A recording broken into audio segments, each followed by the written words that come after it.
Bonjour, ici 97 Philippe et aujourd'hui je vais vous montrer comment faire pour avoir Bosch sur son iPad. Bon, alors premièrement, vous devez avoir un iPad jailbreaké et ça se peut que votre application ne fonctionne pas sur votre iPad. Parce que la façon que je l'ai faite, ça marche pas avec tout. Parce que mon compte développeur, ça marche pas. C'est pas un compte développeur payant en fond. Alors, mettons ici j'ouvre VNC Viewer. Puis sur mon iPad, je vais l'activer.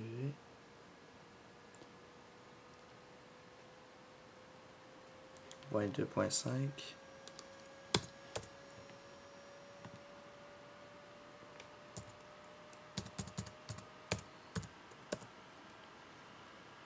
Ok, bon. Si je vais mettre un landscape.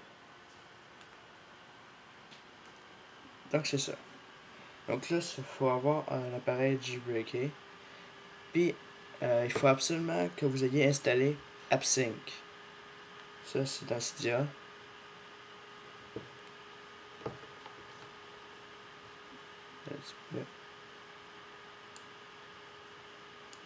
Dans l'onglet source. Dans le fond, faut que vous ayez la source haculo.us. cydia.haculo.us. Puis dans ça, il faut que vous ayez installé AppSync. Dans le fond, donc ici j'ai AppSync pour 3.2. Donc c'est ça. Donc ça. Quand vous avez ça, il faut prendre le fichier PA. On clique deux fois dessus. Ça fonctionne aussi bien sur Windows que sur Mac. Comme moi ici, j'utilise mon Mac.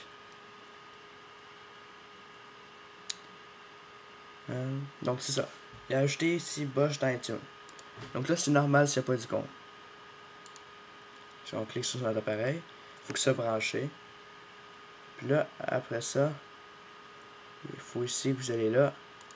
Puis ici, Apps iPhone, iPod Touch et iPad. Et sélectionnez ici Bosch. À la dernière page devrait être là. Faites appliquer. Il synchronise. Installe ici Bosch. Puis si à la fin vous avez une erreur, c'est parce que AppSync n'a pas été bien installé. Donc c'est ça.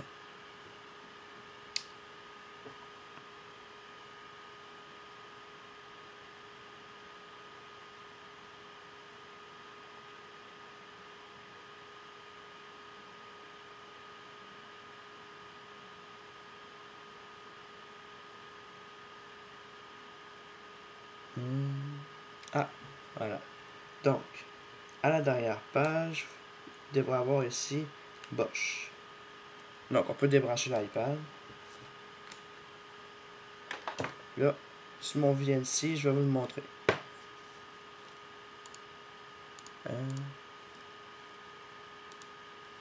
Ok. Bon, alors, ici, comme ça, dans mes applications, ici j'ai Bosch. Donc là, Bosch, lui, il est en portrait, comme ça. Donc là, présentement, c'est normal si c'est long, parce que là, il est en train de copier un fichier. C'est un gros fichier de 100 MB, là. Donc là, ici, il devrait y avoir Windows 31.img. C'est le seul que j'ai réussi à bien faire marcher dessus, là. Donc c'est ça. Vous cliquez dessus. Et ça devrait partir. Il est en français, puis tout, là. C'est le démarrage de MS-DOS. Donc là, ça c'est une étape qui est assez longue. Ça c'est la vérification de la mémoire étendue par IMEM. Ça c'est long. Après ça, je pourrais vous montrer que le clavier fonctionne super bien. Tiens, je pourrais vous montrer tout de suite là. Donc ça ici, je sais pas si vous voyez, mais il y a comme deux petits slots de gauche, je sais pas à quoi il sert, mais celui de droite c'est pour le clavier. Donc, je vais vous le montrer tantôt là. Donc là, ça il part Windows 3.1.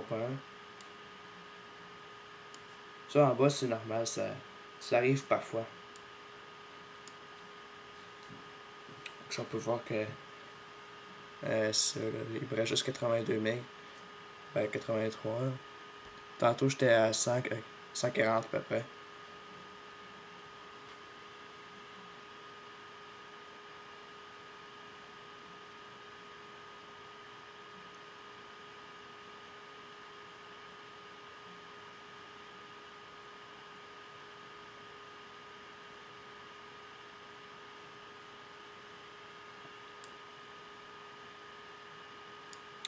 Alors on peut voir la souris.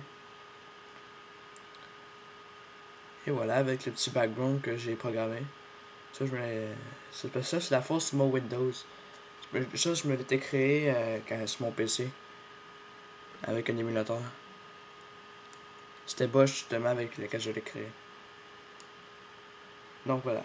Donc là, pour utiliser la souris, c'est comme si c'était un trackpad dans le fond. Donc c'est ça. Faut peut-être glisser à l'écran comme ça. Là. Donc si mettons je vais avoir d'accessoires pour bloc-notes. T'as la paix, il veut plus tasser. Ok. C'est parce que c'est tough, il y a comme 3 souris à l'écran. Donc je peux cliquer 2 fois.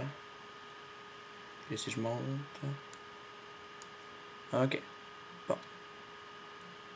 Alors. Là, il faut que j'attende qu'il change un petit peu c'est les noms d'applications.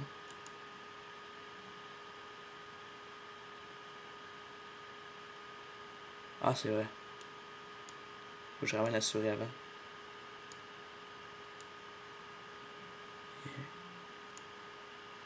C'est normal, c'est long, c'est parce que c'est comme un émulateur. Ça, c'est vraiment pas un fake.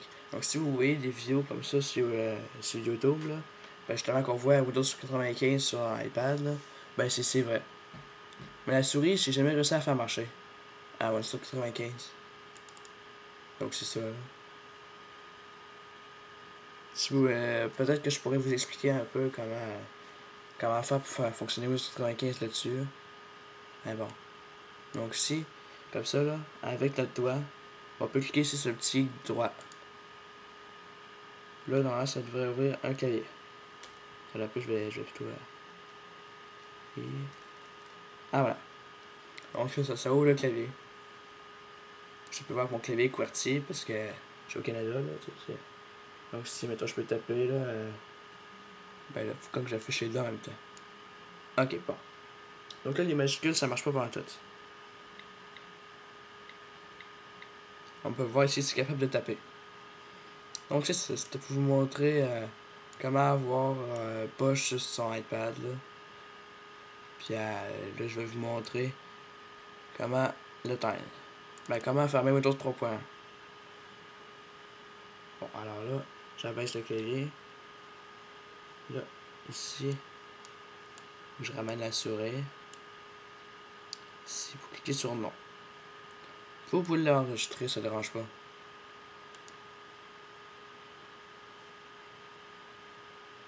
Après ça, je ramène ma souris encore.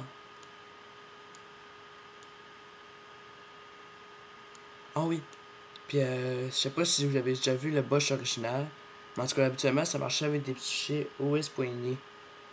Donc, ce fichier-là, je pourrais vous montrer où c'est écrit rendu. Mettons que je fais un Windows correctement. Donc, ici. C'est-à-dire, ce système-là va être sur Windows. On fait OK. Puis pour ça,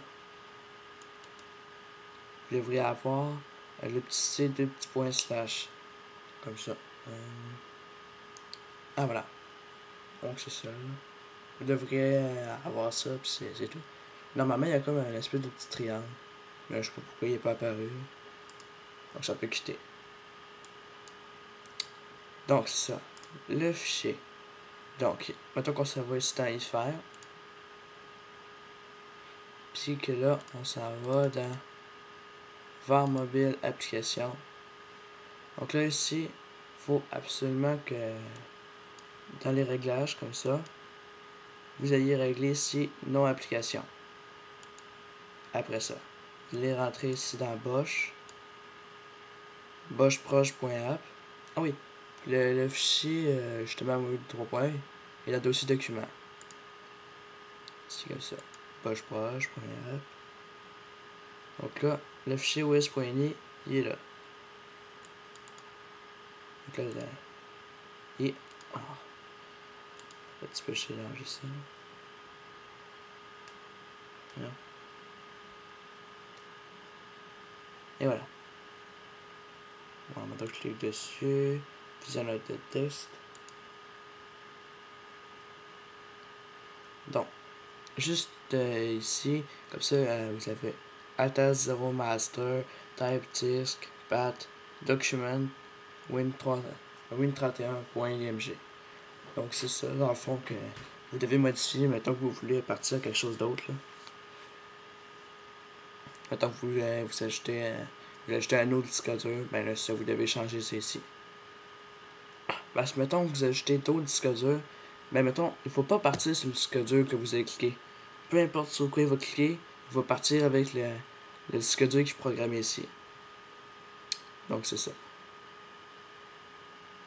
Alors, c'était 97 Philippe qui vous expliquait comment faire pour avoir Bosch sur son iPad. Merci.